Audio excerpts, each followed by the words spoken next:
Whether you're visiting Super Potato in Akihabara, Ikebukuro, or Osaka, you are going to see showcases full of some of the rarest and most expensive games. This time around, we're going to look at the Dreamcast. We're not only going to look at used video games, as is very common to find in these retro game shops, but we are also going to see some very expensive sealed product. You're going to have to watch the video to see what we find here in the depths of Super Potato, but I can guarantee you will find something that interests you. Here, the most sought after Dreamcast games at Super Potato. Let's see what they've got. US Shenmue there on the bottom left, that's going for $140. This is such a baffling game. I actually have this game. I bought it for like $20 like 8 or 9 years ago. This is the Japanese release of the American localization of Shenmue. For some reason, because Yu Suzuki was just a wild man back in the day, I guess he just decided that Japan needed the English voice acted version of US Shenmue. And so here it's probably, I mean, who would have bought it? Why would you have listened to that awful voice acting? Especially if you're Japanese and you can't understand it because you don't speak English. I don't know what the point of this game is. The inner packaging of it, there's a little bit of difference between Japanese released Dreamcast games and American released Dreamcast games. This actually has the American packaging of Shenmue in it, so that's something that's unique about it. But I believe the Dreamcast is region locked, so it's not like you're going to be able to play US Shenmue on your US Dreamcast anyways, which is it's a thing, certainly. On the right, we have Shiren the Wanderer. This is the Asuka version. I really want this game. It's $80 here. That's a bit steep. I'm pretty sure you could find it down the street in Akihabara for like 60, maybe even 50 if you're lucky to find it without the obi. This is a unique release of Shiren the Wanderer. If you're not familiar, Shiren the Wanderer is a Japanese roguelike sort of dungeon crawling game that I have played the one for the N64 and I loved every second of it. So I've been really looking forward to playing the other games in this series, and especially this Dreamcast exclusive version where you're able to play as Asuka. I guess you're not playing as like a female version of Shiren, you're just playing as Asuka.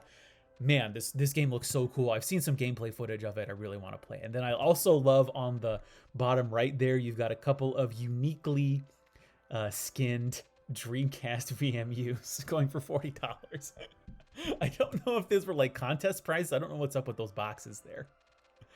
But what have we got here? Wow. All right. So let me tell you what I can about these. On the bottom left is Gunbird 2. That's going for $70. This is a vertically scrolling shooter released by Saikyo. I would recommend actually, instead of paying $70 for this version, get the, I want to say it's the Bravo collection that Saikyo put out for the Nintendo Switch, considering that that's like $30. It includes Gunbird 1 and 2. I think I liked Gunbird 1 just a little bit more, although Gunbird 2 is phenomenal. It's, even though it's for the Dreamcast, it's mostly 2D sprites, and they all look really great. I love all the characters in the game. It's a fun game, and it's another game that I would recommend you playing. I don't know if I'd $70 recommend it, but if you can buy it as a part of that collection, that's a top of my list as to what was really good on that collection. There's the, what is that, Rainbow Cotton going for $160. Every Cotton game is expensive as far as I know, and that's no exception.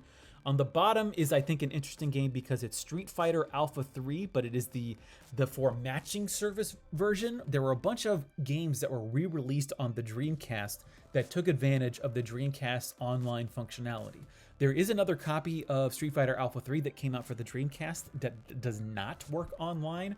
That's like $20 or $30. So if you have to play Alpha 3 on a Sega console, I would maybe recommend that version just because the matching service version is $160. The Sega Saturn version is $300. So go for the regular Dreamcast release.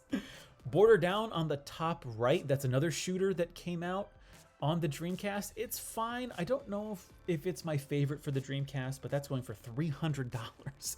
And then on the bottom right, we've got the Dreamcast release of Resident Evil 3 going for $80. It's one of those things where the PlayStation version is going to be your cheapest, followed by the GameCube re-release, and I'm guessing the Dreamcast version is probably going to be the most expensive version that you're going to see. But holy crap. I would never have believed that I would see a Resident Evil game going for $80. That's a lot. That's a lot. And so what we've got here is some so a while ago, a year or two ago, I would have told you that sealed game collecting wasn't a big thing in Japan. You would find sealed games from time to time, but I think as sealed game demand has gone up, particularly in the United States, you're seeing it a lot more, or at least seeing a lot more sealed options presented to you at Japanese video game stores. And what is really fascinating to me is that actually the price difference between sealed games and their used counterparts are actually not that big. And I'll point out some here. So we've got there in the center, and through the magic of YouTube editing, I will put up the face of these jewel cases. But we've got Nappletail, which is a sort of a pretty well-known import sort of action game for the Dreamcast. It's going for $100 here sealed. The unsealed, like a used copy of this game is probably like $60. So I don't quite understand why the sealed version's only going for $100, like just only $40 more. Now it's saying that there is some damage to the seal, so maybe that's why it's not that much more. But as part of a counterpoint, Border Down is $380 sealed. Now that's interesting to me because when you look at what we just saw, where you had a copy of Blast Wind, which is going for $880 sealed versus $250 used. When Border Down is $380 sealed, but then it's $300 used, that doesn't make that much sense to me. So I don't know, maybe there's just not that big of a demand for Border Down, particularly sealed. I don't know what's going on there. We also have a copy of Mars Matrix going for $270, the Capcom shooter that came out on the Dreamcast alongside games like Gigawing and Gigawing 2. I'm pretty sure those were Capcom releases as well. Now, Mars Matrix is about $100 used. This is going for $270 sealed. So I'm guessing there's a little bit more because it's more than twice as expensive sealed. Maybe that means that there's some demand for Mars Matrix there as opposed to Border Down. I can't tell you. I'm not into sealed collecting all that much, so I do not know what is going on with these games. But if you want to get some sealed games, Super Potato, here are the games. Oh, but then, oh man, here we've got some spicy ones. We've got Ikaduga, which is going for $300. I remember seeing this in Mandarake. You couldn't sell a sealed copy of Ikaruga for more than $100 a couple years ago. Because Ikaruga is so good, because it is so legendary within not just the retro gaming collecting scene, but also just within the niche of the vertically scrolling shooter, Ikaruga for $300 doesn't surprise me. And I think a used copy goes for $60 or $70, depending. And then we also have Gunspike, the Saikyo. I guess it's a shooter, sort of. I think you can move around a little bit, maybe more of an action game. This is going for $200, whereas a used copy is about $70. Interesting, because I feel like there would be maybe more crossover with people who are collecting Street Fighter games, so I would maybe have expected Gunspike to be a little bit more expensive. So that is intriguing to me. So that was actually, surprisingly, I didn't think we were even going to be able to go through all of these, because we've got some really, really interesting games just in this single showcase. It is really shocking to me how high some of the prices have climbed on the Dreamcast and the Sega Saturn. I think most of the sort of like the common and uncommon games for both the Dreamcast and the Sega Saturn have sort of, despite what 2020 has done to video game prices, I would say those games have stayed pretty consistent. It's the super rare games. It's the very, very hard to find games that have gone up in price. The Dreamcast has not quite reached the heights that the Sega Saturn has in terms of Super Potato. That's why I was honestly a little bit disappointed by what we saw in the showcase, because there weren't a lot of shooters. There are expensive games out there for the Dreamcast, but I think because they haven't quite hit that $200 level yet, that's why we're not seeing them in the showcase, and instead we're looking at these super expensive sealed Dreamcast games.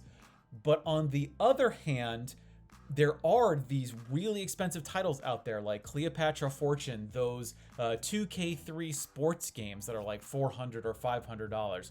Why we're not seeing them in this showcase, I'm not quite sure. Still, I am happy to see some of these games here, even though I'm not so happy to see how expensive they've become. If you want to see more videos like this that are exclusive to patrons, you can head over to patreon.com/jcontra. Over there, I put out a monthly in-depth game hunting video, much like this one, and I also put out regular articles that deep dive into the rarest and most expensive games for that month's system, which is chosen by the patrons. I've been your man out of Japan, Jay Contra. Thanks for watching. See you next time, and mahalo. I want to give a special thanks to all of my patrons who make videos like this possible, as well as to super patron Zip Davis.